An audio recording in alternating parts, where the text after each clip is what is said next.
तो हेलो दोस्तों, नमस्कार। तो दोस्तों फाइनली आप लोग को बता दूं कि नथुनिया सॉन्ग जो आया था, नथुनिया 2, तो इस गाने को लेकर बहुत सारा चोरी का इल्ज़ाम लग रहा है। तो आज स्पष्ट कर देंगे हम कि गाना चोरी का है या ओरिजिनल। तो देखिए, इस गाने को लेकर अंकुश राजा को गाना को बताया जा रहा है, तो आप लोग को गाना पहले सुनिए।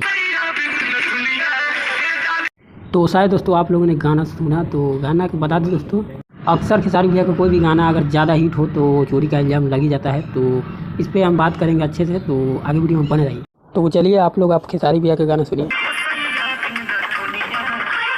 तो शायद दोस्तों आप लोग खेसारी भैया के भी गाना सुन लिए हो। तो चलिए दोस्तों, ये भी गाना है नथुनिया, सैया भी नथुनिया के डाली, जो कि अंकुश राजा का पैदा भी नहीं हुआ होगा तो भी ये गाना निकल चुका था पहले भी। जो लोग गाना चोरी का बोल रहा है वो मूर्ख, कम से कम रिसर्च तो कर लिया कर गूगल पे। देखो ये गाना है कि नथुनिया 2, तो इसमें भी देखो गूगल पे सर्च करके पता चल जाएगा, जो कि कुछ समय पहले भी रागिनी विश्वकर्मा भी गा चुके हैं इस गाने को, जो कि आप लोगों के सामने है वीडियो।